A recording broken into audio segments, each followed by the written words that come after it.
श्रीराम समर्थ. श्रोते हो, आपण ऐकत आहात श्री गोंदवलेकर महाराज यांचे प्रवचन. सत्संगतीच्या योगे मन पैक्यावर गुंतून राहत नाही. संतांमध्ये प्रचंड सामर्थ्य असते.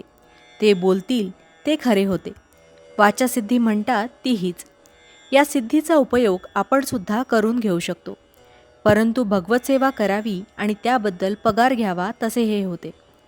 कामधेनूवर ओझे टाकावे हे बरे वाटेना, म्हणून वाटेने घोडा येत होता तो घेतला आणि कामधेनू देऊन टाकली. तशासारखे होते. जे सुख चिरकाळ टिकणारे नाही ते घेऊन काय करायचे? हाडांची काढे करून स्वर्गसुख हाती आले, पण कालांतराने ते नाश पावणार. मग ते घेऊन काय करायचे? पैक्यासारख्या निर्जीव वस्तूत आपले मन किती गुंतून राहते. पैसा हा भूतासारखा आहे.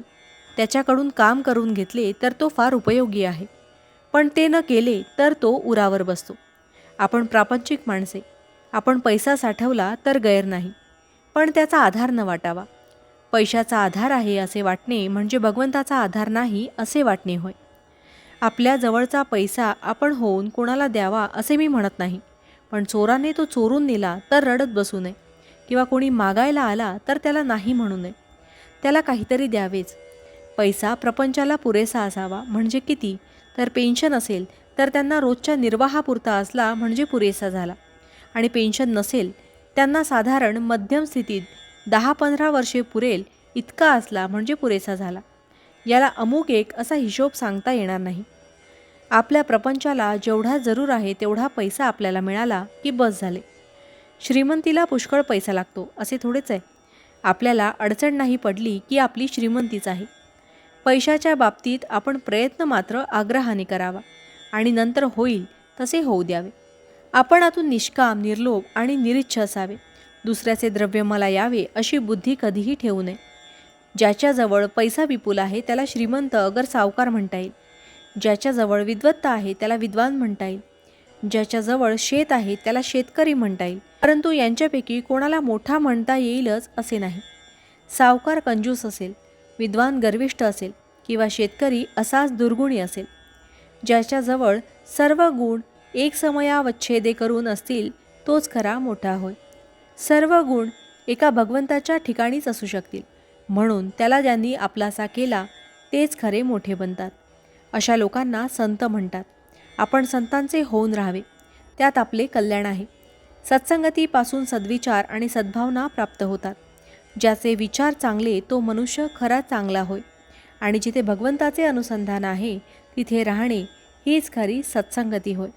भावार्थ: पैशाचे नाव अर्थ, पण तो करतो मोठा अनर्थ. जानकी जीवन स्मरण जय जय राम. महारुद्र हनुमान की जय. समर्थ रामदास स्वामी महाराज की जय. सब संतन की जय. श्री अनंत कोटि ब्रह्मांड नायक राजाधिराज सच्चिदानंद सद्गुरु श्री ब्रह्म चैतन्य महाराज की जय. जय जय रघुवीर समर्थ. आता आपण 13 वेळा नामस्मरण करूया. श्रीराम जय राम जय जय राम. श्रीराम जय राम जय जय राम. श्रीराम जय राम जय जय राम. श्रीराम जय राम जय जय राम. श्रीराम जय राम जय जय राम. श्रीराम जय राम जय जय राम. श्रीराम जय राम जय जय राम. श्रीराम जय राम जय जय राम. श्रीराम जय राम जय जय राम. श्रीराम जय राम जय जय राम. श्रीराम जय राम जय जय राम. श्रीराम जय राम जय जय राम. श्रीराम जय राम जय जय राम. जय श्रीराम.